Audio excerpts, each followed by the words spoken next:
Hello, ladies and gentlemen, and welcome back to the show wearefree.tv, the show where we interview different people from around the world about interesting, unusual, non-conventional subjects such as channeling, healing, alternative medicine, alternative education, different modalities of healing, all the interesting stuff that mainstream media doesn't really give much time to or support in any way, as we know. So we are more than happy to bring different people and to discuss these interesting subjects with them. And I'd like to thank everybody who donated. If you wish to donate, the information is up here. Also, we have a Telegram group, which is No Censorship TV. You're more than welcome to join it, and then you'll get a link whenever we publish a new interview. And we also have a website, wearefree.tv. You could go there, click on English at the top left corner, then join us, give us your mail and name, and we will email you every time a new English speaking interview is published. Also, please do share this interview wherever you possibly can, on your Facebook, on your Twitter, on your Instagram, TikTok, send it by mail, Twitter, etc. Thank you very much for that. And today my guest is Kelly Fisher, and her title is, "As a Psychic Medium, I help people connect to their loved ones in spirit." The name of the interview is Mediumship, Life After Death. We're going to talk about mediumship, being psychic, our loved ones, life after death, signs and spirits. So hello there, Kelly Fisher. How are you today? I'm Michael. I'm doing well. Thank you so much for having me on. Pleasure. What a lovely subject we're going to have today. Very much up my street. But before we start, can you please tell us a bit about yourself? How did you get to do what you're doing, and why this, and who are you, where are you from, where are you going, what's your life purpose, etc.? Oh, that's a loaded question, but so as you mentioned, I'm Kelly Fisher. My business is SoCal Medium, and I really got started on this path. Sort of by happenstance, partially because just fortuitously, and with a lot of courage. I'll have to say that, because coming out and saying that you talk to dead people is a little bit different, as you might know. So I was born this way. I really, my earliest memories going back, even in really early childhood, are full of experiences with the paranormal and the supernatural. Of course, when you're a child, you see these things and experience the paranormal, but you don't always know that it's not normal, that other people aren't experiencing the same thing. So through my childhood, I have some poignant experiences of psychic knowing or seeing spirit, whether it was outside or inside my room How do or they whatever. look like, these spirits? It depends on the situation. Sometimes they look just like you look. They look just like you and me. And it takes a little bit of discernment to understand that that person isn't actually living in this realm, in the 3D. Oftentimes, if sorry, say that again. What does it take? I mean, what do you need to do? How do you actually discern?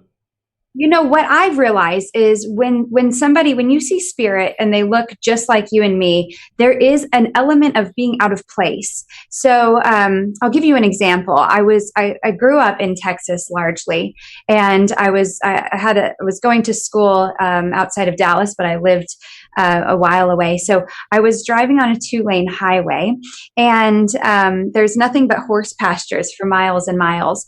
And all of a sudden, I see this man walking towards me. He's got his hair is poofed out like an afro. He's wearing bell-bottom pants and a 70s shirt. And I'm thinking, where is this guy going? And where is he coming from? And why is he dressed like he's in the era of the 70s? So in that moment, I thought this doesn't feel right. So I drove by him, but I kept watching him out of the rear view mirror. And as I did, he just sort of vanished. He just sort of popped into thin air. So it must have been a spirit person, because he looked so out of place. Okay, fair enough. That'll happen. Yeah. And so when did you start seeing, I mean, and also do you time, can you describe another kind of spirit, something completely different to that, like half ghost, half whatever, like a cloud or something? Absolutely. So I started having experiences in my high school years. I would say probably 15 to 17, where just before I would fall asleep at night, I would become aware of somebody standing at the foot of my bed. And now this person didn't look like you and me. It just was what I kind of call a shadow figure. I could tell because of my clairsentience, my clear feeling, my faculties as a medium. I could tell what he looked like, but I couldn't see what he looked like, if that makes any sense. I knew exactly how tall he was. I knew how broad-shouldered he was. I knew that he was holding a medical bag in his hand. I knew that he would have, if I could have seen his clothes, what he would have been wearing, but the way he appeared was very much like a shadow figure. And I later found out it was one of my guides. And he had apologized for showing up in the way that he had, because it had scared me. It was very unsettling to have something standing at the foot of your bed in the middle of the night. But he didn't know how else to let me know that he was present. Okay.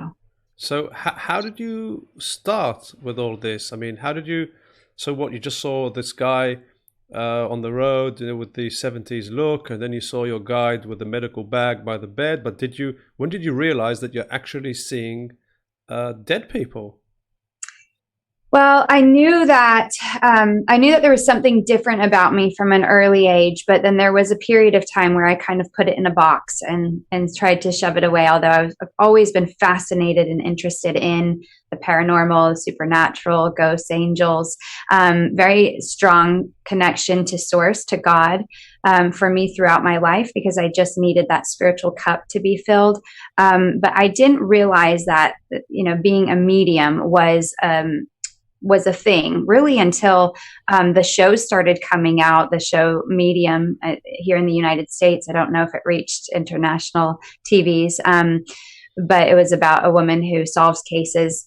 She dreams about the cases in her sleep. Ghost Whisperer was another one with Jennifer Love Hewitt, where she talks to the dead. So when those shows started coming out, I started thinking, maybe this is what I'm doing. Maybe this is what I'm capable of, but not to any deep extent.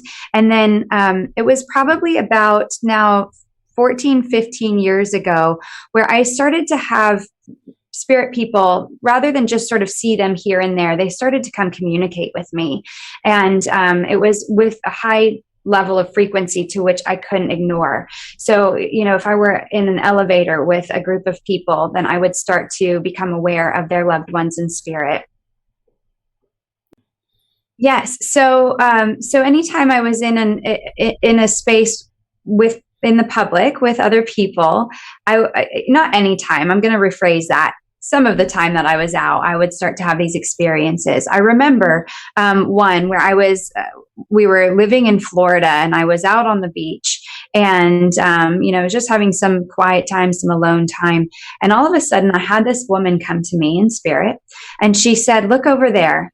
And so she pointed in a direction, and I looked over there, and she said, "That's my daughter." And she said, "And today's her birthday, and I would really like for you to go tell her that I'm here, that her mom's here, and I don't want you to tell her happy birthday for me."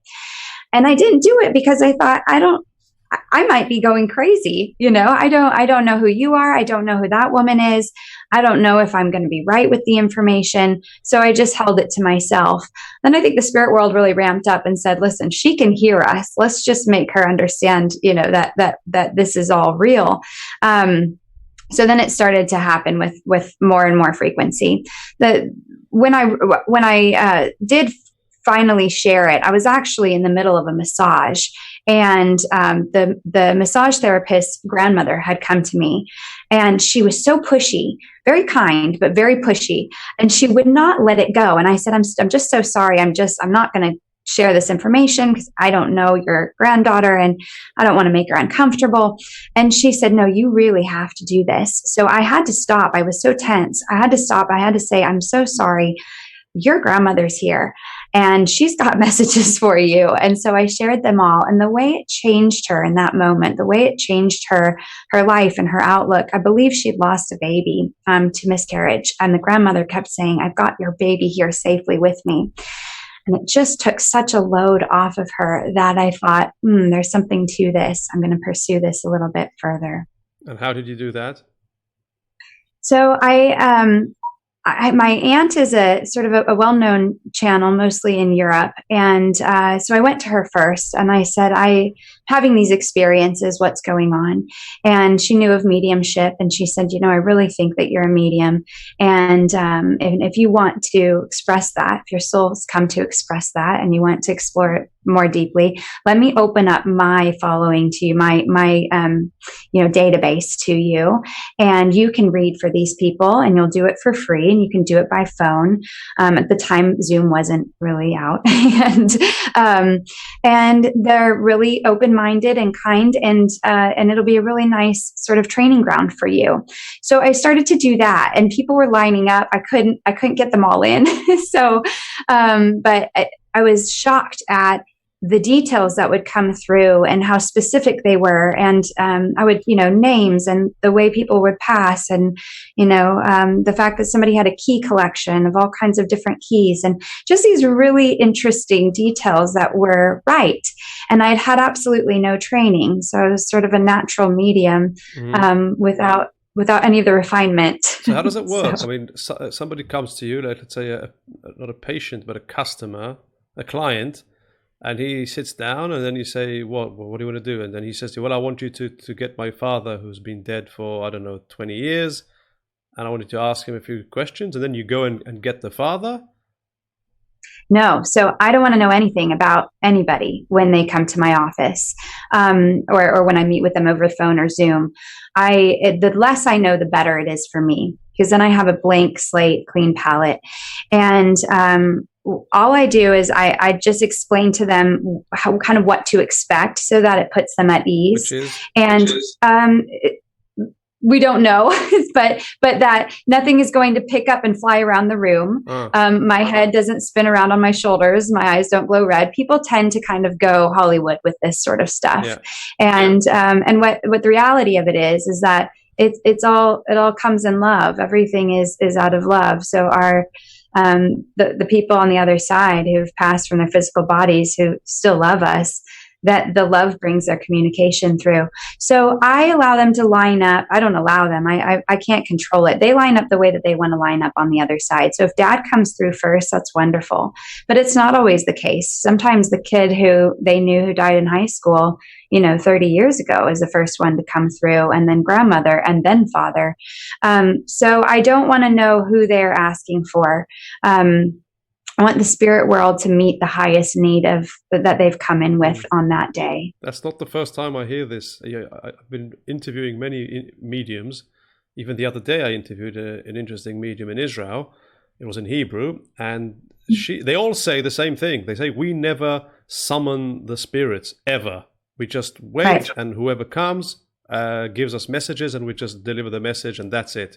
And apparently all these seances and calling the dead is very dangerous for the people doing it, because they could kind of summon dark spirits and forces. Can you tell us about that? Have you ever had an encounter with a dark spirit because you tried summoning them? Well, I haven't ever tried to summon anything. So luckily I haven't ever summoned anything of a lower frequency or an evil kind of substance. What I believe is like attracts like. So whatever vibrational frequency we hold ourselves at is the same vibrational frequency that we're going to attract. I do find that loved ones, angels, guides, everything in the heavenly realm has even a higher frequency than we have. And that's why we talk about, that's why mediums are called mediums, because I have to raise my vibration. They have to slow theirs, and we meet in the middle. Okay. So it's a very, very easy explanation. How do you raise your vibration? It's a practice that I've become better and better at through time. It was something that obviously I did naturally, but I also did it spontaneously without controlling it when I was growing up. Now I know how to open up, lift up, reach out. So with my energy, I go up and out, and it's something, it is my soul. It's my soul's power that opens up and lifts up. And you can actually work with your soul's power to learn how to hold higher frequencies for longer periods of time. And that's what, as mediums, we need to learn to do, because I've done group readings that have gone over 2 hours. And so I have to be able to hold that really high vibrational space for a long time. And we do get tired sometimes afterwards. What do you mean by readings? What are you reading? Oh, when I stand in front of a group and do a group reading, which means that I do the same thing I do in a private session. I just see who comes first, who we call it blending, who blends with my energy the best and gives me the first details that I start with. You know, I have a father in spirit who died of pancreatic cancer, and his name was John, for example. So that's how I would start. And then once I've given that contact, I found the person, his daughter, his sister, or his friend, whoever he's looking for, then I will have another person who comes through. And so I'll do a group reading like that for sometimes for several hours, ideally only for an hour and a half. But it's not really reading. It's just talking. You're not reading anything. That's true. Yeah, it is. We probably should change the vernacular Messaging around that. You're absolutely right with that. We call it a reading, but it is. It's more of of delivering messages, in a sense, channeling. Yeah, exactly. Okay. So that's so interesting. I mean, I must admit, I've been exposed to channeling, of aliens probably over the last 10, 15 years. And I believe it, we believe it. I mean, it makes more sense that they're channeling aliens than anything else. And I've been to many channelings, and unbelievable. It changed my life. And I still, listen to Cryon and to Bashar. I'm sure you heard of them. And who else? Plenty, all the Pleiadians and the Andromedans and the Acturians and unbelievable. The Syrians. I mean, the information they have for us is just so beautiful, I mean, why wouldn't it be aliens? What human could talk that way? The point is, and recently I'm being introduced to dead people and spirits, and people like you who talk to who channel dead people, and even that seems true. I mean, somebody gave me a message from a loved one who passed away, and I was amazed how she described that person, my father, in great detail. I mean, how could she know? And she said, he's right next to me and he wants to tell you blah, blah, blah. And I was like, wow. So you mentioned angels. So what, angels are also dead people? No, and it's so funny when you say dead people, because I used to say, well, I talk to the dead, and the more I work with them, they're more alive than we are. They're more alive and awake than we are too. So it's so funny to say, I talk to dead people, because it is in a sense what I do, but they're not dead. They're living. And that's sort of what medium's message is not only are they living, there's an intelligence there that's completely intact, and their memories are fully intact, and they still have such an interest in all of us here and the love that exists here. So angels are not dead people. They are the way that, and I can't say this with any level of certainty, because, we're both going to die someday, and you might go up there and say, well, that Kelly was wrong. Angels they're different than we experience. But from my experience, they're a different sort of echelon. They're a different subset or group of spiritual beings. And I think most angels have not lived physical lives, but some probably have. And I know that we talk about our loved ones who pass on as our angels. And in a way they are, because they look out for us, but they're not necessarily assigned to us like our angels are. I think that everybody who's born into the world comes in with a certain number of guardian angels that walk alongside them through their whole life. And then there are the archangels. You have Archangel Michael and Gabriel, and I'm sure you're familiar with the archangels. And I see them sort of as responsible for the whole human race and available to anybody at any time. But your guardian angels are not likely to be my guardian angels, if that makes Yeah. any sense. I love Michael. I mean, I listen to his channels as well. His Yeah, channeling it's through amazing. different websites and different channelers. They keep saying, "Oh, I have Angel Michael here with me, and he's going to give you a message." And I've heard it in so many languages. Amazing. So basically, as a medium, you could channel both or communicate both with dead people and angels. Anything else? What about aliens, I ETs? have had, yeah, I've had contact with aliens only on 2 occasions, and not when I was trying. And it has not been a full channeling. It's been more an awareness, making me aware of their presence. And and they do feel very different in energy. It's a very different vibrational frequency that they come in with than it is with people who've lived human lives, or with angels, or with guides. So I don't spend a lot of time in the space with aliens, but it's funny you bring it up, because I was just chatting with a client yesterday, and I said, perhaps our world is in such a strange place right now. Perhaps it's time to start really, really talking with the aliens and seeing if they could step in and help us.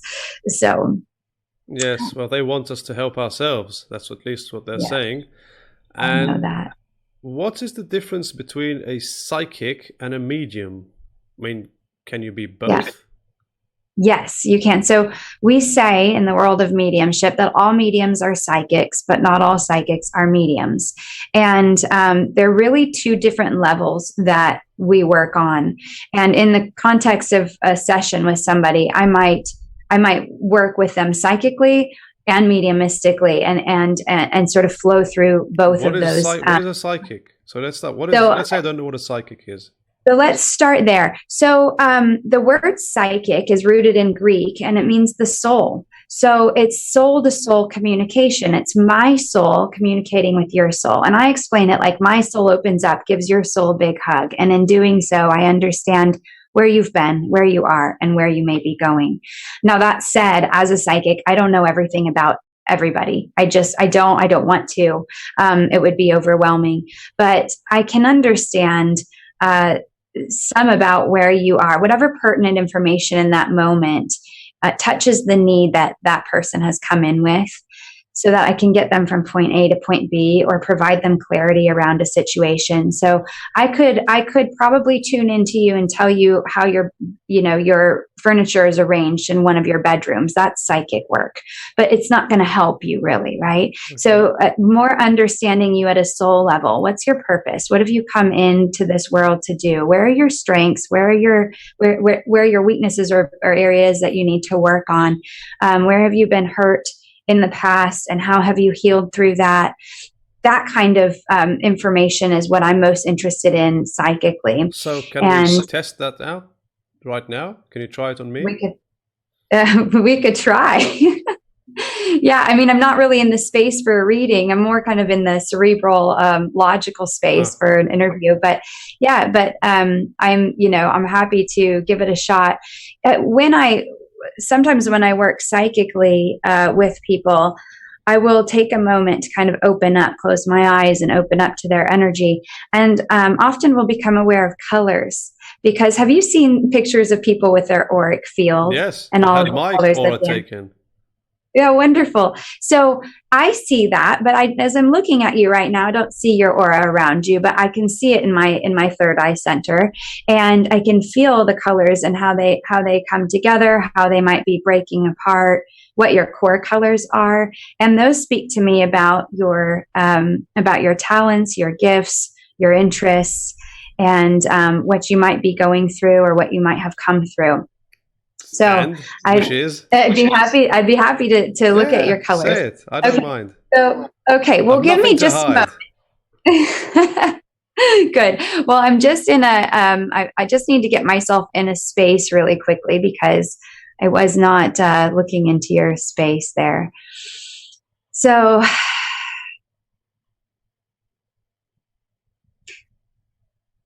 okay. All right. So I'm aware right off the bat, I'm aware of the colors yellow, green, blue, and brown.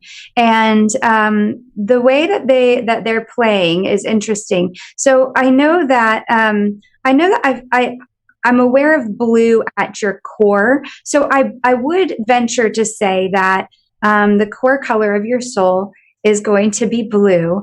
And that's interesting, because if you believe in reincarnation, what I believe about the core color of your soul is that that's something that is unchanging. So you would have had that same color and those same core gifts through every lifetime.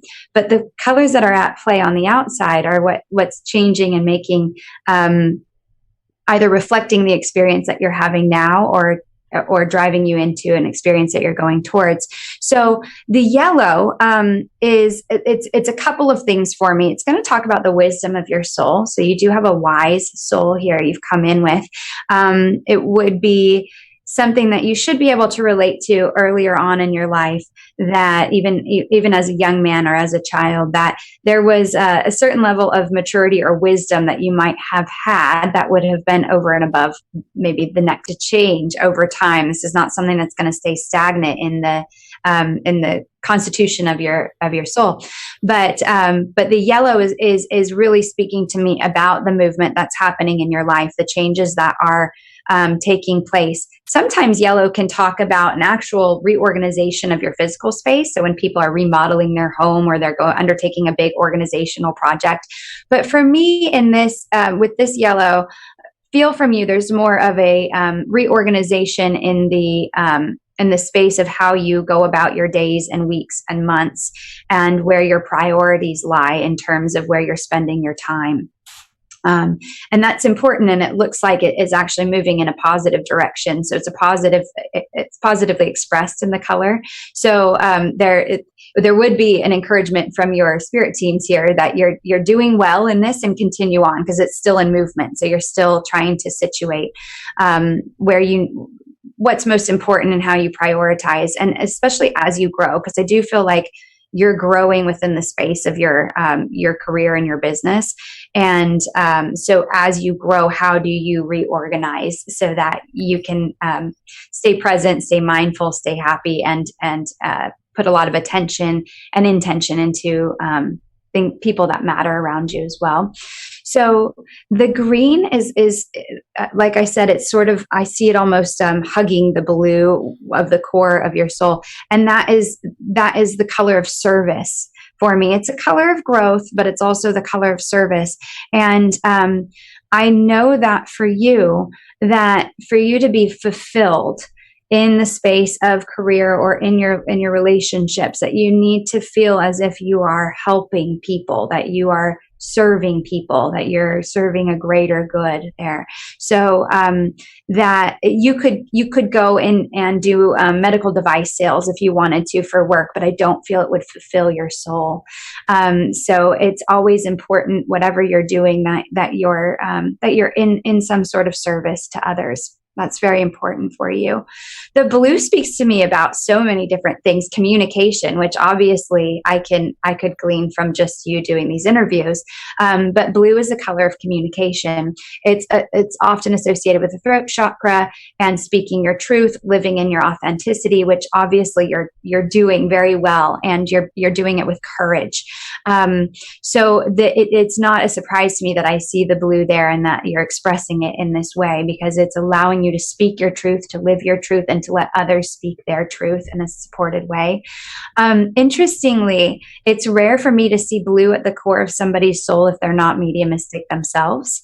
So welcome to the club. You just may not be expressing it in the way that I express it, but that faculty for you would be there since birth and would have been there in lifetimes previous. So the ability to open up and connect with your own loved ones is something that is there, and it can be developed for you. It would be maybe impossible for me to see blue at the core without somebody having that mediumistic ability. Sometimes, and the way your blue is expressing is not overtly creative, but it can sometimes speak to us about the expression of creative energy, painting, drawing, dancing, singing. Now for you, the way that I'm seeing your blue, it's not moving in the way that you're creatively expressing artistically, but there would be creativity within you that you tend to express in different ways. Okay, you passed the test. What can I say? Amazing. You've said very, very accurate things. Especially about everything, but particularly also about the yellow and about the state of what I'm doing with my life at the moment, and it's very, very true. And the green and the blue, the service, and maybe I'm a medium. I don't know about that. I mean, I interview so many people here who say everyone's a channel, anyone can channel. I'm like, well, I can't channel. I can only channel my bloody thoughts most of the time, which is quite annoying. But hey, yes. Let's see what happens in the future. So thank you very much for this short reading. It was fun, and you obviously know what you're talking about. So can anyone be a medium? Yes. So the best way that I have heard it explained, and that I can explain it to you, is that I think anybody can be a medium for their own loved ones. So if we look at it like energy and frequencies, let's talk about your dad, for example. Your dad's energy is familiar to you. It's a frequency you know. So I believe that anybody can connect with their own loved ones. I don't yet know if it's possible, and I think it may not be possible for everyone to sort of be a universal receiver, which is what I feel that I am, and being able to connect with other people's loved ones. So I think everybody is a medium with their own loved ones, but maybe not for other people necessarily. But how can I know that I'm connecting with a dead loved one? Yeah, so that is. That's a really good question. So let me see how I can best answer it. I would say, first of all, you've got to trust. You have to trust that the information that you get, or the feeling that you receive, or the flashing of the lights, or whatever, when you get a feeling of, maybe that was dad that visited me. If you feel it in your stomach, in your gut, in your solar plexus, that somebody's there, trust that feeling. That's the first place to start. Because a lot of people think, well, I just so badly want, my mom or my dad or my child to come through to me. So how do I know I'm not making it up in my head? And I think that some people do put too much emphasis on signs and, oh, that's my loved one over and over and over again. Maybe not. They do come visit us very frequently, and they do bring us signs, but it's not every time, that you see the number 5 doesn't mean that your dad is nearby, for example. So you've got to trust the feeling in your gut, and that's part of your soul. But we all know what our gut feels like when something is right or wrong or feels off. So it's that feeling of, that was weird. I feel like mom is here. People will have the experience of waking up and having had a dream of their loved one. And they say, well, how do I know if it was a dream or a visitation? And I explain it in the way that, a dream is just a normal everyday sort of thing that we have. A visitation is when you wake up and you feel like, I was just with my mom. I was just with my dad. I felt their embrace. I had a conversation with them. That's when you trust, that's when you know that your spirit person was with you. All of our strengths are different in terms of the way that we receive information. So some people are more strong in their clairaudience, and you could, during your waking hours, feel like you heard your dad call your name, and think, God, I must be going crazy, But if you heard your dad call your name, whether it was subjectively, which is in your head, or objectively, which is outside of yourself, you've got to trust that, because the truth is that it's really so natural for our loved ones to communicate with us. It's just that culturally we are taught that it's unnatural. The reasons behind that could be a whole different session, but so if you hear somebody, that's your clairaudience. Sometimes people receive images, that's their clairvoyance. And if you're just going about your everyday, you're doing the dishes or you're doing the laundry or something like that, and there's a calling of your name, or you get an image of something that was really important between you and your dad, if you lean into that, you feel into that, it's oftentimes them coming to be with you. So there's not a really clear cut answer to your question. How do you know for sure? Okay. It's really more of a feeling that you get. So, yeah, can is mediumship something that can be developed and taught? Yes. Yeah, absolutely. And that was a question I had when I started my first, official mediumship course. That was I thought, am I here? Is this it? Or can I get stronger? Can I develop this? Can I understand? And it is a lot like learning a language. It's a very different language, but it's a lot like learning a language where, at first it can be very difficult and very uncomfortable. And then the more you learn it, it's sort of like, it just flows out of you. So yes, you can learn it. You can develop your faculties of mediumship, open your awareness, hold your vibration in a higher space. And then also there's that discernment we talked about before. What's Michael's energy? What's Michael's soul or my soul? And what am I feeling from either the person next to me who's living, or am I feeling something coming from spirit? And understanding that, discerning the differences, and the way that somebody might start to develop. I would suggest finding a very reputable medium who's a good teacher as well, because not all good mediums are also good teachers. But I'm just starting to come out and create my courses. So I've done one-on-one sort of mentorship and teaching, but in terms of teaching big groups, I'm just starting to. There are established teachers who are wonderful, who are out there. And I would say, start a beginning mediumship course and just allow yourself to be vulnerable. You're going to fall down. You're going to get things wrong. You're going to feel defeated. Mediumship is not for the faint of heart. There was a famous medium, Gordon Higginson, who is widely really believed to be one of the best mediums who ever lived. In fact, he was so good that if you Wikipedia him, it will be, he was a fraud, he was fake. But everybody who knew him, the living mediums today, say that he was just phenomenal, just amazing. He used to say, "Many are called, few are chosen," about mediums, because many can do it. It's just that few are able to have the grit to hang in there and stick with it. It can be a lonely path. Yeah. Okay. Interesting. So the $1 million question, what happens when we die? That is the $1 million question, isn't it? So my best crash course in this has been from my experience in communicating with spirit on a daily basis. And everybody's experience is slightly different because everybody's death is different.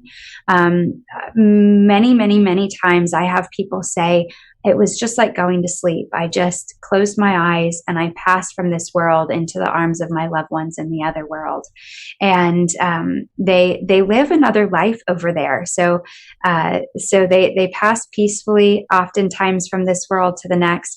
And I have had often also people come to me and say, it didn't look peaceful. It looked really awful on the outside. It looked like my body was going through a lot of pain and trauma. But the way that my consciousness experienced it was without pain. There's an ability, I think, for our soul to sort of separate itself from the physical pain of the body when it knows that it's on its way out. And then there have been other passings where it's been quite violent or it's been quite sudden.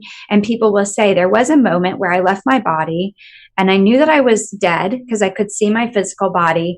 And I was a bit in shock. I was trying to figure out, where am I? How did this happen? What happened?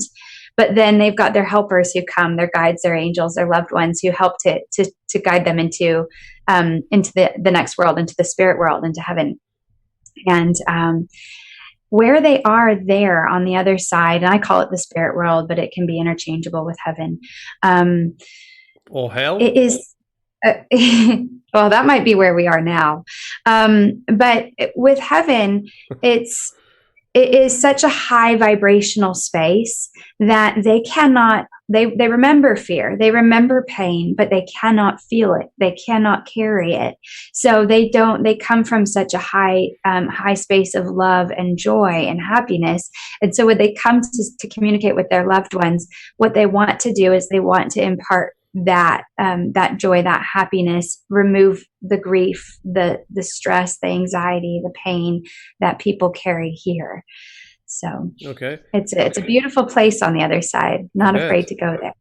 So what about reincarnation? I mean, I've never heard. I mean, if let's say that a loved one has passed. Let's say my father. So he's been dead, I don't know, 30 years. But hasn't he reincarnated yet? What if tomorrow let's say today you bring him in and give me a message from him, and in a week's time he reincarnates as a baby somewhere on Earth. So will he still be available in a week or two to give me messages? Would he be on both on the other side and as a new baby on Earth, or how does it work?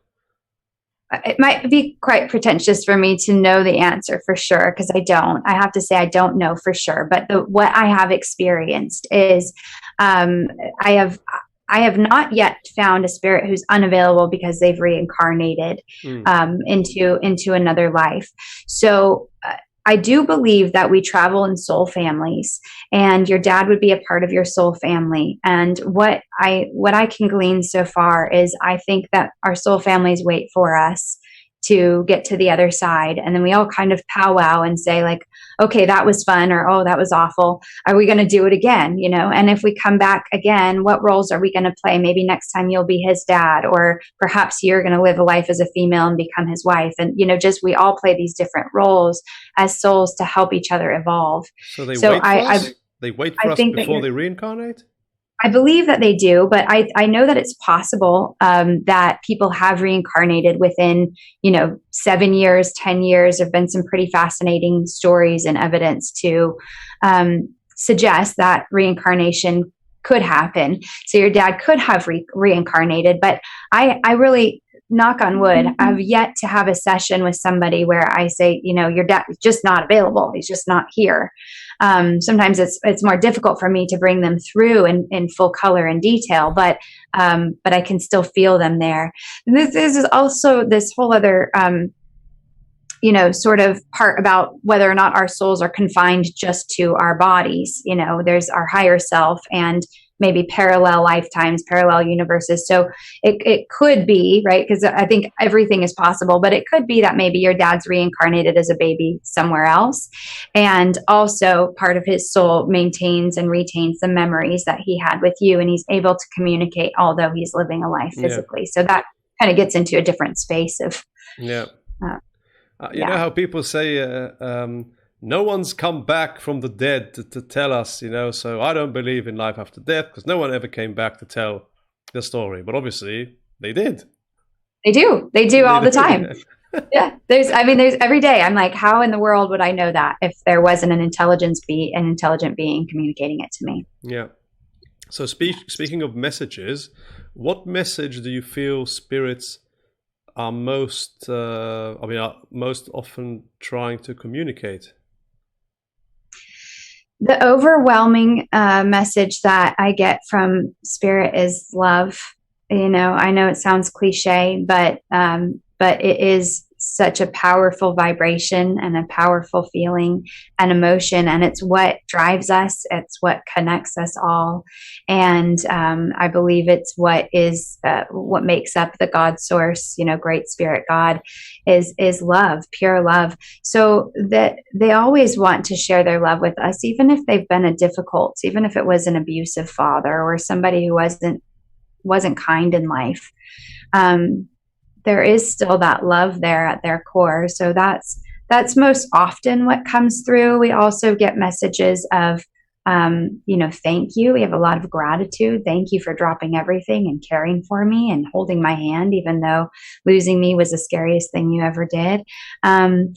There are apologies, so many apologies, where people in spirit come and they say, look, I've had a chance to review my life and I know how I've harmed you. And I am so sorry. I'm so very deeply sorry. And if I had it to do over again, I would have done it differently. And there's a lot of messages of, don't take this life so seriously. This life does matter. It is important. Everything we do in this life contributes to the evolvement of our souls. But also don't get so tied up in the details. Enjoy. They laugh a lot on the other side. There's so much humor in the spirit world. I laugh every day because they're just so funny. And their humor is probably, after love, is the most prominent thing that comes through. So I think that they want us to laugh more. They want us to lift up more, to be happier, to be more joyful, to be more present. I see. Okay. So what wisdom does Spirit impart on us that could help us in our daily lives? I mean, it's kind of similar to what you said, but maybe not exactly. Wisdom? Maybe slightly different. Yeah. So it's interesting because our loved ones in spirit are wise, but really only if they would have been wise on earth. They're not always. Sometimes they come through. They always they retain their personality. So if you had a very wise, grandfather, he'd come through with that kind of wisdom and impart that on you. But if you had a friend who was always goofing off and drinking and wasn't really the wisest person, just was a lot of fun, that's how he's going to come through as well. So our guides are really the ones who come through with a lot of wisdom. As you mentioned, the channeling of aliens or Archangel Michael, I think that's where the wisdom comes through. And they do often, teach us that this is not what we see is not everything that exists. So it's important to look at our world as more than just the 3D. And I think at the core of it, they preach kindness. We are all connected. We are all one. So we all need to be more kind to ourselves and more kind to one another. Yeah. And nothing is like it seems, and that we need to connect to our highest selves and kind of get rid of the ego in a way, or not get rid of it, but kind of know its place and not let it just take over, and connect and love each other and heal emotionally and do emotional work. Yeah, they have quite a consistent message, I must say. By the way, I go to a therapist. She's a doctor of psychology and a channel. So imagine an hour's session. The first part is like a normal, session between a psychologist and his patient. And then at one point she goes, "Okay, let's see what they have to say." And then she goes, "Good evening, Michael. We would like to continue this session by telling you that, blah, blah, blah, blah." And they continue doing a psychological session. It's not like they're telling me the future. They do work on me. They give me homework, and amazing, really amazing. I mean, if you had told me that 30 years ago, I'd never believe that in 30 years' time I'd be treated by a therapist who's a channeler. My God. So, I think some of the best therapists are also channels, psychics, mediums, and I have a lot of clients that are licensed therapists and psychiatrists and psychologists, and they're working on developing their own gifts as well. It helps them to heal, helps them to heal themselves, and helps them to heal others. There seem to be so many channels these days. Everyone's a channel, and they're bloody good. I'll tell you, I can't believe it. I even meet people on a personal level I met one person recently, and she's a channel. She doesn't work at it, but she was like, if you want to ask anything, feel free. So I was like, yeah, you bet. So I kind of had a few questions. So she goes, okay, we're sitting in a restaurant. She's like, let me just connect. And she goes, yeah, okay, go ahead. And I'm like, what about this? And she goes, well, we would like, they're saying that da-da-da-da-da-da. I'm like, wow, how did they know that? I mean, she's obviously connecting to something.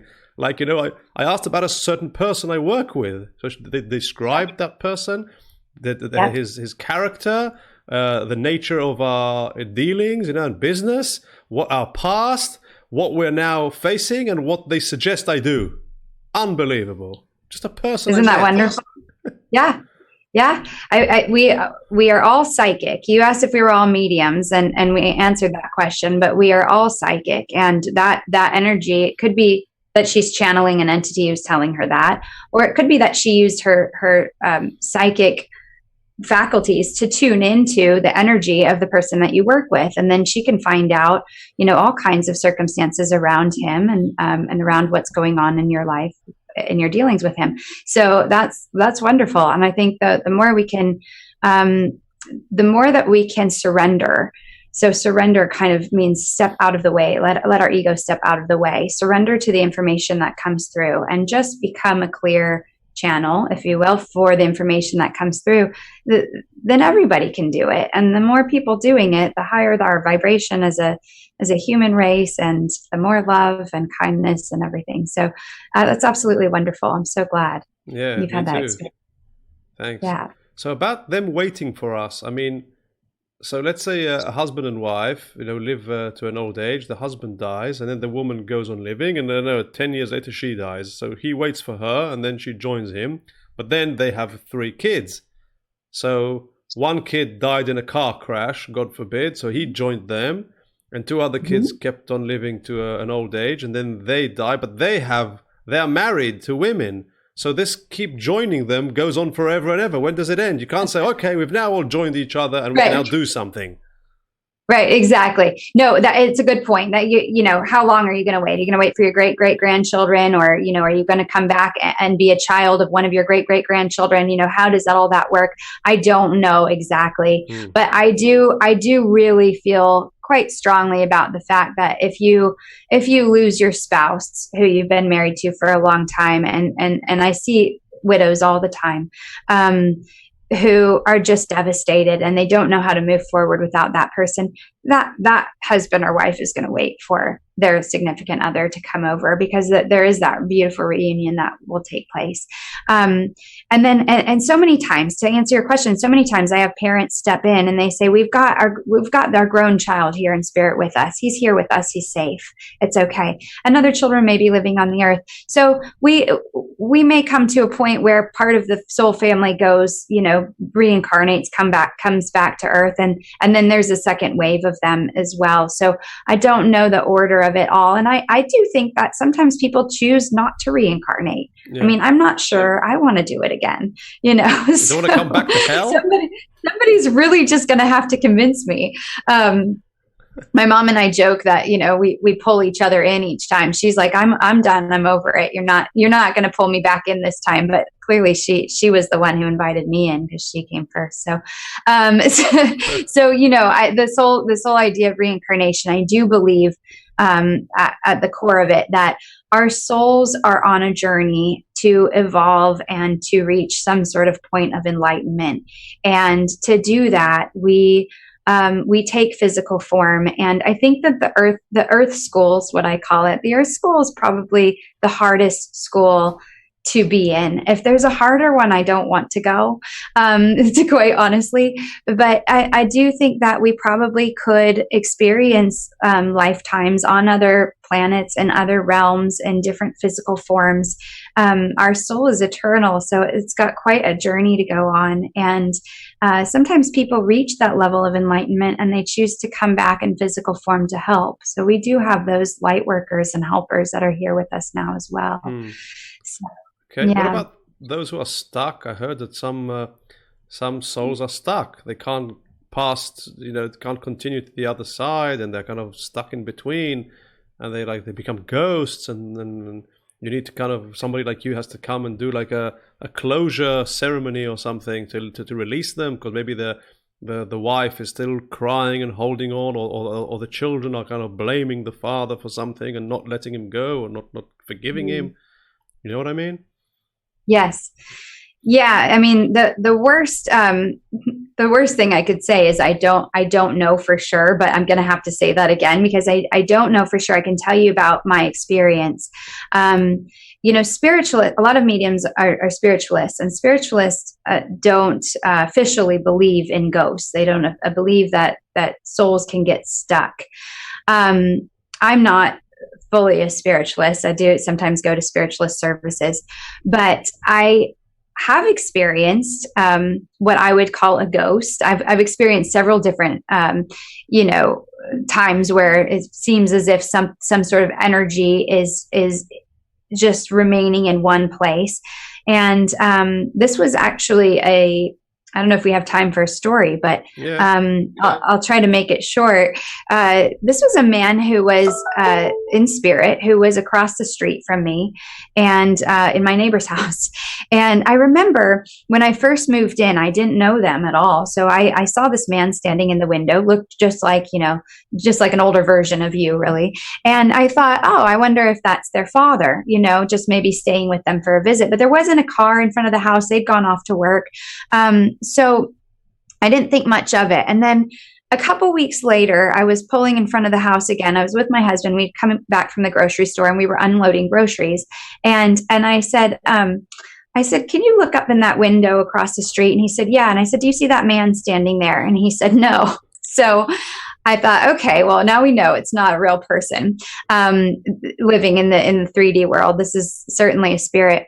So I got to know them a little bit better over time. And I said, have you experienced anything strange in your house and any kind of, goings-ons that you can't explain? And they said, in fact, yeah, we have. And when we bought the house and they handed us the keys, the previous owner says, please don't erase the markings inside the garage. There were some handwritten names and numbers of people on the side of the garage. And they said, well, okay, but why? And he said, well, the original owner of the home passed in a tragic boating accident. And we believe he still hangs around the house. And I don't think that he'll be very happy if you erase the names on the wall. So imagine you buy your first home. The day you get the keys, you're told there's a ghost in your house. So they respected that. The husband at the time was an atheist, so he was like, whatever, it's probably not true. And the wife came from a Catholic background, so she was open to the possibility. And anyway, it's a long story, but essentially what happened was the original, the second owner was experiencing a lot of poltergeist activities. They were doing renovations and the cabinets were flying open. A ladder fell over in the middle of the night, and it just really, very active. And he knew the original owner's name, and he said, Austin, you've got to stop that. It's scaring my family. And, you're welcome to stay here and do what you need to do, but you cannot, cause all this ruckus. We're taking care of your home. We're renovating it in a beautiful way so that our family can live here. And then things quieted down. Well, then things ramped up again when the third owners, my friends, moved in across the street, and they were hearing footsteps in the middle of the night. There was a tree outside that was sort of dying out of nowhere. They had a baby that was failure to thrive. There was just a lot of stuff that wasn't great about the energy of the home. So my aunt, who I mentioned is a channel, she said, well, let's go over there and do a healing on the baby. And she sort of pulled me along because I wasn't really out into this space fully at that point. And so I said, okay, I'll go with you. And we started to do the healing on the baby. And then we became aware of Austin, the man who had passed in the boating accident. And she said, well, my aunt, she said, why don't we go ahead and connect into Austin and we'll see if we can start to get him to move on. And so I was kind of getting centered, getting my space. And I saw that this huge angel stepped in the doorway. And I thought, oh, great, the angel's here to protect the space. We can get started. And so we start to talk to Austin. It was really interesting because my aunt and I were what we call double linking. So we were both connected into the same spirit. And she was getting the same responses that I was getting at almost the exact same time. You're getting chills up and down your arms and the whole experience. It was so vivid and so clear. And he was explaining that he was staying in the house to protect his wife and children. And it was very confusing to me because I thought, well, you've been here for so many years and you must know your wife and children have moved on and that your children have had children at this point. And he seemed surprised to know that. So I don't know what kept him there other than this understanding, this sort of tragic passing and this feeling that he had to want to protect the house and the wife and children. But once we explained to him, you're no longer in your body, you can go towards the light and you can see your wife and children from a better vantage point, take care of them. He was so happy, so joyful. And so we explained that to him. And then he walked towards the angel, who I thought was there for our protection. And the angel opened his arms, I saw it in my mind's eye, like these huge, beautiful wings. And this guy was huge. I mean, he was bigger than the door frame, the angel. And he opened his arms and Austin walked right to his chest and he closes his wings around Austin and he left. And I thought, Oh, he wasn't here to protect the space at all. He was here to collect the soul. And so to answer your question about can souls get stuck, in my personal experience, I believe that they do. I don't know why they do. But I know that once you can kind of reason with them, that they can move on. So Wow. that, yeah, that Amazing. was my experience. Unbelievable. Unbelievable story. And do you get, I mean, you know how sometimes loved ones want to come and give a message like, you know, don't have a baby, don't marry him, he's bad news, you know, or do not get pregnant by this guy because of, you know, really specific instructions and suggestions. I mean, does that happen? Yes, that happens. Most of the time, you know, I'm kind of envisioning it happening when I'm working with somebody else, that somebody will come to me and say, you know, I'm in this relationship and I don't know if I should stay or go. Oh, you've frozen again. Okay. And I'm thinking back to one session in particular, because oftentimes they'll leave the decisions up to us. But in this instance, I was talking with this woman. We were doing a Zoom session, and she said, "I don't know if I should stay or go." And her mom came in and she said she needs to leave right now. She's got to pack up her stuff and she's got to go. And she probably should go somewhere safe. Uh-huh. And I told her that I don't often get that kind of emergent information, but when I do, it's very clear, it's very to the point, and I can't make it into anything else. You know, I just have to deliver it exactly the way that it comes through. So, but there are other times where they'll say, "Well, he's not the right one for her," but it's not harming her to hang on to the relationship, and they're in it to learn. So whenever she chooses to leave the relationship is when she chooses. So yeah, they'll come through and they'll give us some warnings. And are they always with us? I think I heard somewhere, you know, that I'm always going to be with you and I'm always with you, something like that. So I think that the way that as humans we conceptualize being with somebody is much different than the way that the spirit world can be with us. They don't have time and space and physicality to block them from, you know, like if I had to come to you, I would need to get on a plane, and they don't need to do that. They can be the second you think of your father, he can be right next to you. But is he watching you while you're going to the restroom? No, because he wouldn't have done that when he was in life. They very much do also respect our boundaries. And even if people had problems with respecting boundaries on earth, they would very much do so in spirit. So they are not going to be with you at times that you would be uncomfortable with them being with you, if that makes sense. Yeah. But if they are with us all the time, in the sense that if I needed my grandmother right now, I could say, "Come be with me," and nothing would keep her from being able to be with me instantly. Okay, very good. So finally, if someone is sensitive and feels like their loved ones are with them, how can they know for sure? What is something everyone can put into practice now to help them discern their own thoughts from a loved one in spirit?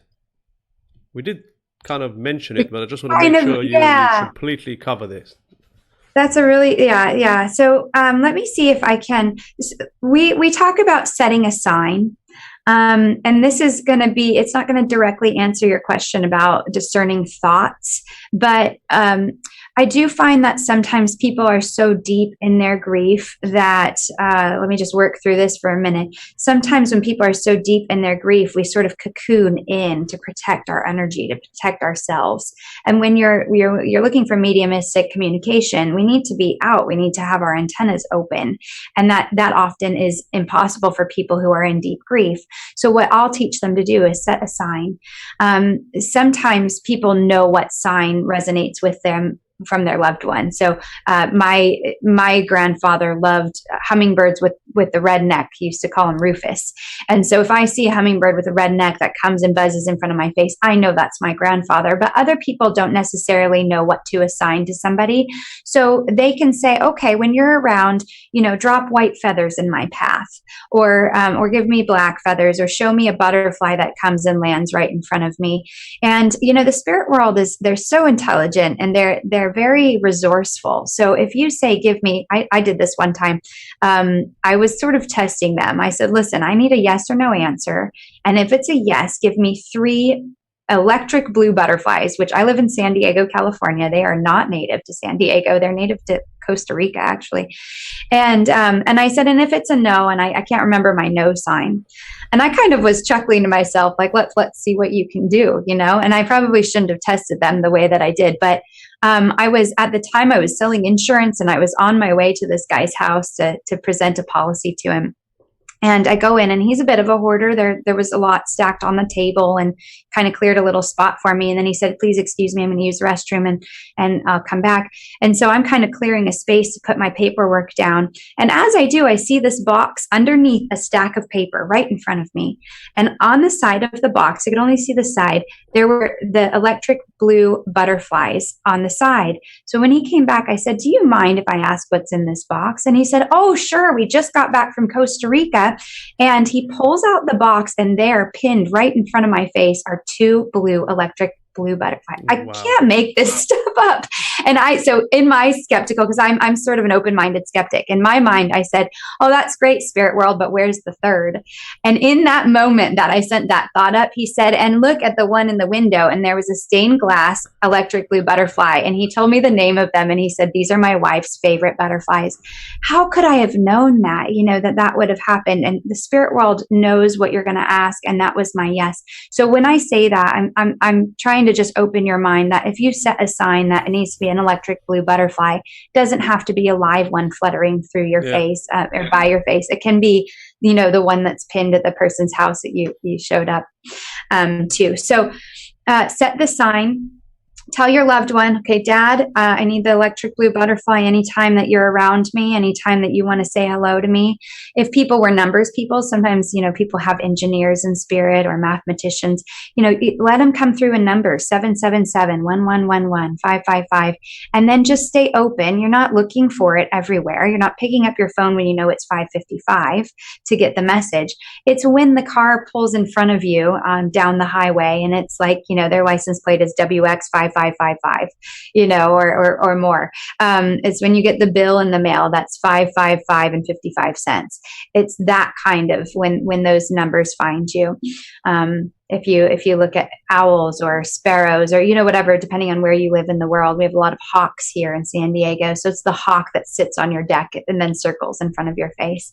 But they'll find a way to bring that sign to you to let you know that they're there. Amazing. And not just people, animals will do it as well. What? Oh yeah, like the hawk and birds. And no, your pets, animals who go. Pet. Huh. Yeah, they can send you signs as well. It's pretty phenomenal. What happened? I mean, how do you know? What is your experience with that? I know that from personal experience. I did not know that until last week, when unfortunately I went back to Colorado to help my parents put down our family dog, and before I have a girlfriend who's a medium, and she said, why don't you go ahead and set a sign with him before he passes? And I thought, well, I've never thought about doing that with an animal, but okay. So as he's going under, with the sedation, I said, okay, well, I don't really know what our sign would be, because it's not like I can put hummingbirds with him or butterflies or anything. And so I thought of feathers, and first I thought of a white feather, and then I thought, no, black. And then the vet came in and started talking, and I hadn't really decided on a black or a white, and I kind of forgot about it in the midst of, everything that was going on. So later that day, we went on a hike in Boulder, Colorado. And as we're walking, right in front of my foot, I almost stepped on it, was a black and white feather. I mean, I've never seen a feather like this. It was half black and half white. And I thought, that is really funny, because I hadn't decided, and he gave me a black and white. Then later that day, his name was Maverick. Later that day, we took my kids to a park. We're sitting on at a picnic table, and my husband and my dad and I are just talking. And my son comes running up to me with an empty can, and he says, Mom, what does this say right here on this can? And it was like sort of this, what was it? He was a Bigfoot, like on the can. It was a Bigfoot on the can, and he was holding a can, the Bigfoot, and in tiny little red letters on that can, it spelled out Maverick. What are the chances that in the day that we let our dog go, unbelievable, So even animals can come through and do that. They have souls just like people do, and they're You are phenomenal. so lucky with all these stories and encounters. Amazing. You need to be aware. You need Mm, to open your awareness, and then other people will experience that kind of miracle I as guess well. so. Mhm. Wow, what a wonderful conversation. And we have covered everything quite thoroughly. And now we've reached the dramatic part of the interview where you are asked to please address directly your fellow brothers and sisters around the world listening to this with a message from the bottom of your heart and soul, with a request, suggestion, demand, or any general message you want to impart onto them. So, Kelly Fisher, we're all listening. The stage is yours. Go ahead, please. Thank you. I think that right now, where we are in the world today, that it's very, very important. It's imperative, really, for us to stay grounded, to stay present, to stay open, to stay awake to the reality around us, to stay in love, to stay in kindness, to stay in joy, and to stay in light, and not to shift into fear, because I think there's so much fear around us right now.